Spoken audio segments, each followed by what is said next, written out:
Bueno, pues para hablar de todo esto hemos invitado a don Santiago Sánchez, que me acompaña aquí, economista, para ver si sacamos un poco de luz. Lo primero que hay que decir es que al enfermo no le dan antibióticos. Aquí el enfermo llega al servicio de urgencias y dice, tengo un 10% de inflación, y dicen, bueno, pues vamos, si acaso han rebajado el IVA de la luz, pero lo del gas ya llegará. De momento no computa en este periodo de agosto, y antibióticos no le dan porque no bajan el IVA de la alimentación, porque no deflactan el IRPF, es decir, medidas para combatir esto las hay. Y para dejar nuestra inflación en términos más o menos europeos, las hay. Lo que pasa es que cuando uno no las quiere tomar, la cuestión es que ¿usted ve cerca el tocar techo? Posiblemente estemos cerca de tocar techo, lo que no estemos es próximos a un descenso pronunciado de la inflación en los próximos meses. Es un proceso que cuando se acelera y cuando llega a unos determinados niveles cuesta mucho y lleva unos meses el que ese proceso se desacelere siempre y cuando se acierten con las medidas, cuestión que es relativa en este caso del Gobierno. Lo que sí que es cierto es que tener una inflación subyacente del 6,4 implica que la inflación se ha trasladado a toda la cadena de valor de bienes y servicios, y eso es un problema importante de competitividad, sobre todo para las empresas, si lo comparamos además con la inflación que tienen nuestros vecinos, como pueda ser, por ejemplo, Francia, que tiene un 6,5, o Alemania un 8,8, o Italia un 9, o el conjunto de la zona euro, que está alrededor del 9% también. Es decir, nuestras empresas pierden competitividad. Segunda derivada, los hogares. Los hogares, especialmente los que tienen rentas medias bajas, esas franjas que están de los 20.000 euros para abajo, es que el impacto de la inflación se aproxima a un 20% por su patrón de consumo y por su estructura de compra habitual en los supermercados. Con lo cual son los más vulnerables los que más perjudicados se encuentran por la inflación. En este caso lo hemos visto en el vídeo de presentación, como el aceite ha subido un 13, el pan un 15, es decir, la cesta de compra habitual que puede tener una familia normal. Las patatas un 16, la leche está la que peor, los huevos tremendos. Y eso es muy complejo que se desacelere con unas medidas del Gobierno que hasta ahora pues, no han acertado. Podrían aplicar una rebaja sobre el IVA de determinados productos de la alimentación, efectivamente. Básica, ¿no? Exactamente, que puede aliviar a las familias. Y sin duda lo que es imprescindible es la deflactación del IRPF. Yo creo que vamos ya muy retrasados para tomar esta medida y que sí que supone un alivio directo y rápido a la renta disponible de las familias, por esto que estábamos hablando, es que además son los más vulnerables los que se ven más beneficiados por esa deflactación del IRPF con un gobierno que está en una situación de recaudación en máximos. Ya saben ustedes que cuando hablamos de deflactación no cometeremos el error de los políticos. Deflactación aquí es bajar impuestos. Para que nos entienda todo el mundo, porque es que esto de ponerse fino y técnico es bastante... Bueno, la subyacente ya saben lo que es porque me la han oído contar 1000 veces. Es la inflación sin la energía y tampoco deduciendo los alimentos sin elaborar. Bueno, muy bien. Con un 6,4% de inflación subyacente, la más alta de los últimos 23 años, podemos decir que es una evidencia que estamos en una segunda ronda de inflación, lo que los técnicos llaman una segunda ronda. Sí, con los efectos de segunda ronda que todavía se podrían mostrar más profundamente en los próximos meses. Es decir, igual que el techo de la inflación, de la tasa anual del IPC, sí que puede mostrar cierta estabilización en el entorno del 10, del 8%, sobre todo por el efecto base estadístico, que el año pasado, si recordamos por estas fechas, la inflación lleva cogiendo un ritmo del 4%, etcétera, etcétera, lo cual no quiere decir, como hemos comprobado en el mes de agosto, que la inflación o que los precios hayan bajado, es decir, que se haya descendido del 10,8 al 10,5 no tiene nada que ver con que los precios hayan subido del mes de agosto al mes de julio 3 décimas. Eso me interesa mucho desarrollarlo porque el gobierno está que toca campanas, ha bajado 3 décimas, qué bien. No ha bajado 3 décimas en absoluto. El comportamiento de los combustibles ha sido más favorable hasta la última semana de agosto y eso hace que, bueno, pues que tengamos 3 décimas menos en la comparativa mes contra mes, pero la situación de agosto es más grave que la de julio si uno la mira con detenimiento. Correcto. Correcto, es mucho más grave por esto que estábamos diciendo, por la consolidación del proceso inflacionario, especialmente, como decías muy bien antes, Xavier, sobre la inflación subyacente en ese 6,4 y que va a ser muy difícil de descender, sobre todo con medidas que no atajan de verdad el problema que tenemos ahora mismo en toda la cadena de valor de la producción de bienes y servicios. Es decir, lo que sí que podríamos trabajar es sobre la parte impositiva, que es en la que el Gobierno además tiene margen, además de otras cuestiones energéticas que podrán tener más o menos éxito, pero sí que desde luego lo que el Gobierno puede hacer es actuar sobre la parte de los impuestos y eso tiene un efecto directo. Coges 50 productos básicos alimentarios que no coincidiríamos con la lista de una famosa cadena francesa de alimentación, que es un poco francesa, y les bajas el IVA súper reducido del 4%. Y eso sí que produce una bajada de la subyacente y de la no subyacente al mes siguiente tremendo.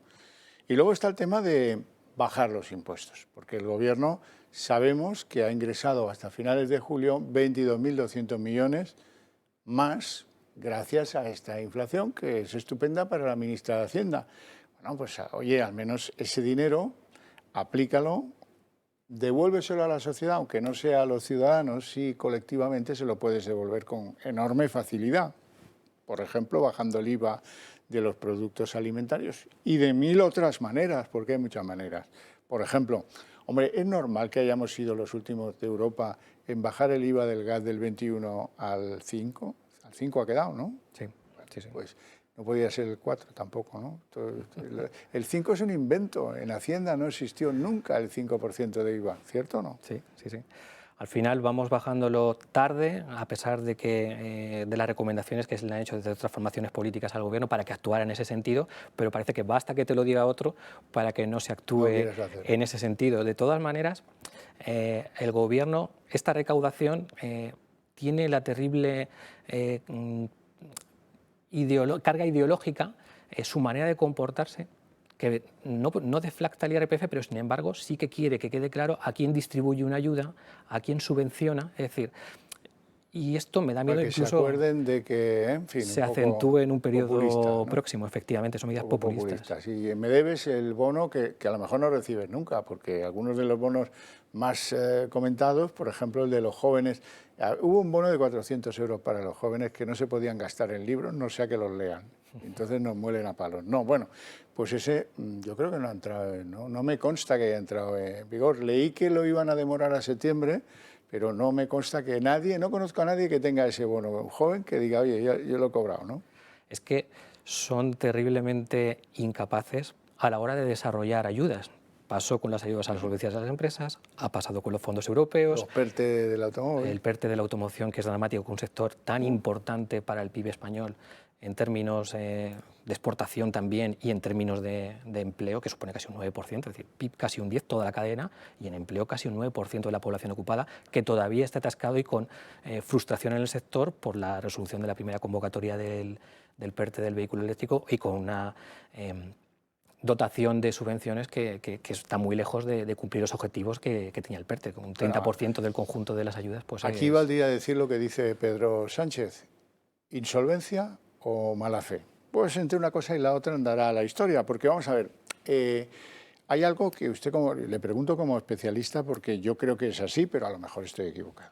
La cuestión es que es muy difícil hacer bajar la inflación una vez se genera la espiral ya está generada y eso lleva años bajarlo, años de trabajo, de contención tremendo.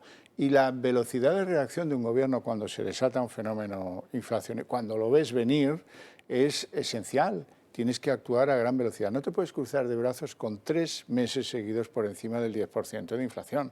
Tienes que tomar medidas urgentes para que eso pues, se reconduzca. A lo mejor dentro de un año.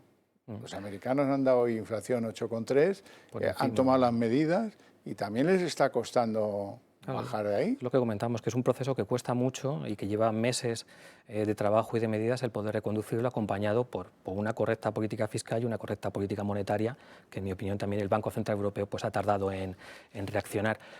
Y todo este conjunto de cosas pues, hace que, pero sobre todo el diagnóstico del problema, que el Gobierno tardó casi un año en reconocer el problema, a pesar de que instituciones advertían de la persistencia del fenómeno, y, como has dicho anteriormente, pues declaraciones de la ministra, que yo entiendo que tienen que ser optimistas y generar confianza en los mercados, pero si no haces un diagnóstico correcto es difícil que las medidas después puedan ir en el sentido adecuado.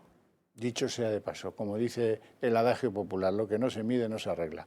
Bien, tenemos que, por la propia comodidad de un presidente del gobierno, que a todas las entrevistas dice que él quiere continuar, que lo va a intentar, que se va a presentar a las próximas elecciones.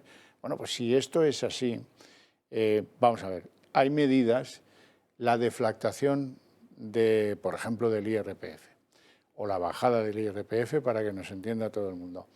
Eso es un botón que maneja Pedro Sánchez. Ahora lo activo porque es necesario para bajar la inflación. El día que no sea necesario lo desactivo. Es decir, controla la medida. Controlar la inflación dejada pues, en manos de los distribuidores y de los agentes que repercuten el aumento de sus costes en el precio de la patata, es muy complicado, es mucho más cómodo lo otro. Se equivoca el gobernante que cree que este problema pues, lo arreglará no sé quién, porque yo no sé qué están esperando. Desde luego es una manera ágil y directa de poder actuar para corregir la inflación. Por más que el esfuerzo que han hecho empresas asumiendo en su estructura de costes durante meses sin repercutir totalmente su incremento de los costes empresariales, hasta que ha llegado un momento en el que la propia sostenibilidad de una cuenta de resultados de una empresa necesita que traslades, aunque sea parcialmente, tu incremento de los costes al precio, que es lo que estamos viviendo en multitud de comercios, de empresas, etcétera, etcétera. Bueno, algunos los que escuchaban, por ejemplo, a Nadia Calviño, que decía que esto era temporal, que no era importante, que no se preocupen ustedes, pues el que hizo cálculos pensando eso, desde luego al final lo ha terminado pagando. De eso no cabe ninguna duda. Además, es que ese botón de bajar el IRPF, por ejemplo, lo puedes graduar políticamente. Pues yo se lo voy a bajar solo a los que cobran 1.500 euros al mes. ¿Vale? Es una decisión política cuestionable, unos estarán a favor, otros en contra, pero bueno, demuestra cierta sintonía hacia querer arrimar el hombro y querer tomar decisiones. Aquí de eso nadie habla. Bueno, la oposición, lógicamente. Claro.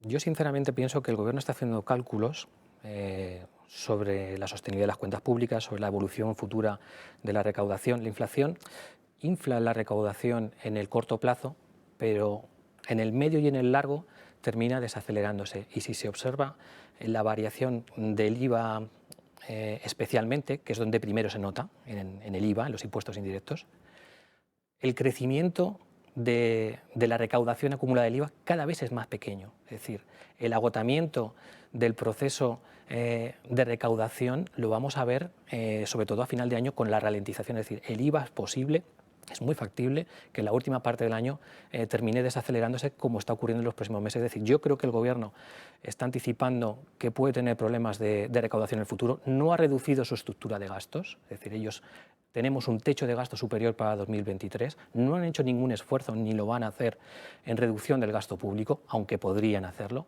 con lo cual el escenario en el medio y largo plazo yo creo que ellos están manejando que pueden tener un proceso de desaceleración, de posible recesión, y van a intentar sostener los ingresos públicos para actuar de forma partidista por la propia debilidad del Gobierno. Bueno, de forma partidista hasta cierto punto es legítimo, pero de forma irresponsable no. Sin duda.